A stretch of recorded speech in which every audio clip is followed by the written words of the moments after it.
Assalamualaikum warahmatullahi wabarakatuh. Baik murid-muridku kelas 3. Sekarang kita akan memulai pelajaran kita tentang pelajaran fikih. Sebelum kita mulai, mari kita melafazkan basmalah. Bismillahirrahmanirrahim. Silakan anak-anakku sekalian, bukunya coba dibuka.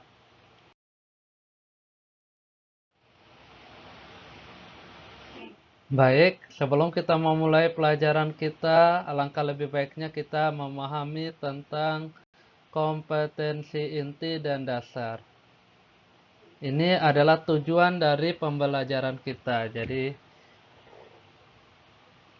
kompetensi 1.1,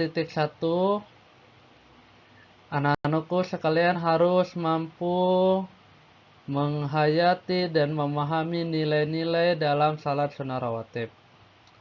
Jadi, selama pembelajaran, Bapak harap anak-anakku semua bisa memahami kenapa sih, apa sih manfaatnya kita melakukan salat sunnah rawatib. Dan selanjutnya pada kompetensi dasar, Bapak harap anak-anakku semua bisa memahami tentang ketentuan salat sunnah rawatib, mulai dari tata cara, niat, jumlah rakaat, dan gerakannya. Pindah. Di kelas 2 kita sudah belajar tentang salat. Kita sudah membagi salat. Salat itu terbagi atas dua. Pertama ada salat fardu, kedua ada salat sunnah. Apa sih pengertian salat fardu? Salat fardu adalah salat yang mempunyai hukum wajib untuk dikerjakan oleh orang yang beragama Islam. Siapa yang merasa agama Islam, maka dia wajib harus melaksanakan salat. Kenapa dia harus mengerjakan salat? Karena di dalam salat itu terdapat kebaikan, pahala. Apabila dikerjakan akan mendapatkan pahala, dan ketika ditinggalkan akan mendapatkan dosa. Salat fardu ada 5. Pertama, subuh, 2 zuhur, 3 asar, 4 maghrib, 5 isya. Yang kedua adalah salat sunnah. Apa sih pengertian salat sunnah? Salat sunnah adalah salat yang mempunyai hukum boleh dikerjakan. Boleh, bukan wajib. Karena salat tersebut memiliki kebaikan.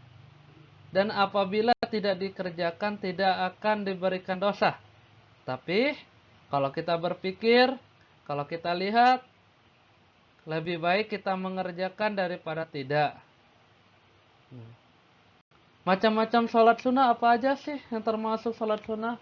Yang pertama ada salat sunnah rawatib, 2 salat sunnah tahajud, 3 salat sunnah witir, 4 salat sunnah duha, dan lain-lain. Jelas sampai sini? Bapak akan lanjut ya. Silakan dibuka bukunya pada pelajaran 1 tentang salat sunnah rawatib. Salat merupakan ibadah yang pertama kali dihisab dan menjadi ukuran baik tidaknya ibadah lainnya. Jadi, nanti ketika kita sudah meninggalkan dunia ini, kita sudah melanjutkan kehidupan kita, ketika kita meninggal, maka yang pertama kali dihisab yang akan ditanyakan adalah perkara tentang salat. Apakah di dunia kita melaksanakan salat atau tidak? Apakah di dunia kita salatnya berjamaah atau tidak? Apakah di dunia salat kita khusyuk atau tidak? Apakah di dunia salat kita ikhlas atau tidak? Semua ditanyakan. Jadi, perkara salat itu sangat penting sekali dalam ajaran Islam. Dan juga dikatakan orang yang sholatnya benar, maka ibadahnya yang lain juga benar. Seseorang yang sholatnya baik, ibadah yang lainnya menjadi baik. Sebaliknya, seseorang yang rusak ibadah sholatnya, rusak pula ibadah lainnya. Jadi, siapa saja yang sholatnya benar, maka semua perbuatannya pasti terjaga. Kebalikannya, siapa yang sholatnya malas-malasan, apalagi nggak sholat, maka perbuatannya akan jauh dari nilai-nilai kebenaran Islam. Kita lanjut.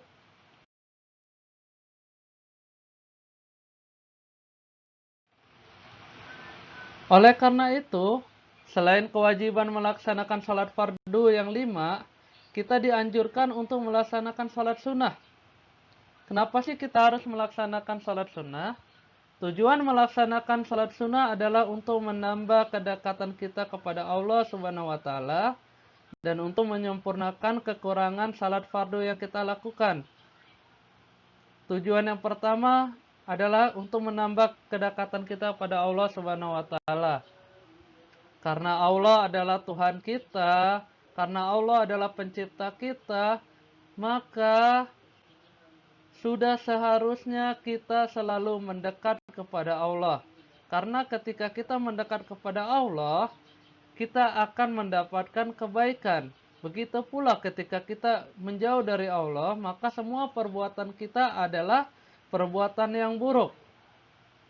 Jelas sampai sini? Nabi Muhammad SAW bersabda yang artinya, sesungguhnya amalan manusia yang pertama kali dihisab pada hari kiamat nanti adalah sholat. Udah Bapak jelaskan tadi. Kita lanjut. Setelah kita menjelaskan tentang pengertian sholat, sholat fardu dan sholat sunnah, kita masuk pada ketentuan sholat sunnah rawatib. 1. Membiasakan sholat sunnah rawatib. Di antara tujuan mengerjakan sholat sunnah adalah untuk lebih mendekatkan diri pada Allah. Karena Allah Subhanahu wa Ta'ala sangat menyukai hambanya yang senantiasa bersujud dalam sholatnya dan bertasbih dalam zikirnya kepada Allah. Dan Nabi Muhammad SAW menganjurkan umatnya agar memperbanyak sujud kepada Allah. Kapan kita bersujud kepada Allah? Ketika kita sholat. Terus ketika kita tidak sholat, apakah kita tidak bersujud kepada Allah? Tentu saja kita tetap bersujud pada Allah. Dengan cara apa? Hati kita taruh, hati kita tetapkan pada jalan yang benar. Hati kita selalu ingat kepada Allah. Hati kita selalu mengarahkan perbuatan kita kepada perbuatan yang benar. Karena dengan sekali sujud saja, maka Allah SWT akan meninggikan 1 derajat kebaikan dan menghapus 1 kesalahan.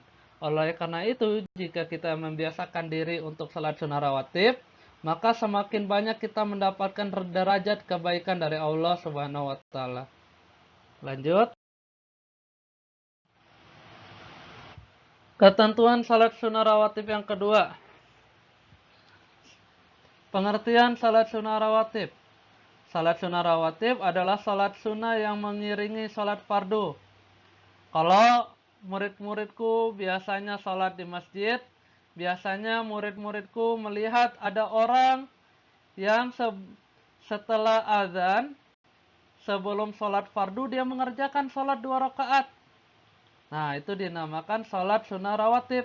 Ada juga yang setelah salat fardu, setelah salat maghrib, dia mengerjakan salat sunnah yang 2 rakaat. Itu dinamakan salat sunnah rawatib.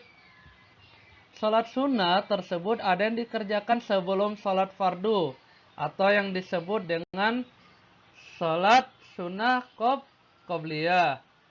Dan ada pula yang dikerjakan sesudah salat fardu, atau yang disebut salat sunnah ba'diyah. Salat sunnah rawatib yang dikerjakan sebelum salat fardu disebut salat sunnah qobliyah. Sementara salat sunnah rawatib yang dikerjakan setelah salat fardu disebut salat sunnah ba'diyah. Mohon dipahami. Waktu dan jumlah rakaat salat sunnah rawatib. Waktu melaksanakan salat sunnah rawatib yaitu ketika masuk waktu salat fardu. Salat sunnah rawatib dikerjakan beriringan dengan salat fardu. Salat sunnah rawatib ada yang muakkad, salat sunnah yang dikuatkan atau sangat dianjurkan sebab Nabi Muhammad SAW selalu mengerjakannya. Dan ada pula yang ghairu muakkad, yaitu salat sunnah yang tidak dikuatkan sebab Nabi Muhammad SAW tidak selalu mengerjakannya. Adapun jumlah rakaat salat sunnah rawatib yang muakkad yaitu sebagai berikut. Yang pertama 2 rakaat sebelum sholat zuhur. Berarti kalau dia sebelum namanya qobliyah. 2 rakaat sesudah sholat zuhur. Karena dia sesudah namanya adalah sholat sunnah ba'diyah. 3 2 rakaat sesudah sholat maghrib. Karena dia sesudah maka namanya adalah sholat sunnah ba'diyah. 2 rakaat sesudah sholat isya. Karena namanya sesudah maka dia dikatakan sholat sunnah ba'diyah. Yang terakhir 2 rakaat sebelum sholat subuh. Karena sebelum sholat subuh ada kata sebelum, maka dia adalah sholat sunnah qobliyah. Jadi jumlah bilangan rakaat salat sunnah rawatib muakkad sebanyak 10 rakaat kalau dijumlahkan. Hal ini sesuai dengan sabda Nabi Muhammad SAW yaitu sebagai berikut. An Ibni Umar radhiyallahu anhu qala hafiztu min nabiyyi sallallahu alaihi wasallam asyara raka'atin raka'ataini qabla zuhri wa raka'ataini ba'daha wa raka'ataini ba'dal maghribi fi baiti wa raka'ataini ba'dal isya'i fil baltihi wa raka'ataini qabla salati subhi. Sekian pembelajaran hari ini. Bapak memberikan tugas murid-muridku semua harus membuat sebuah catatan. Boleh 1 lembar, boleh 2 lembar.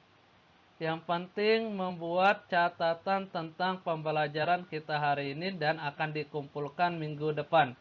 Terima kasih Bapak ucapkan. Assalamualaikum warahmatullahi wabarakatuh.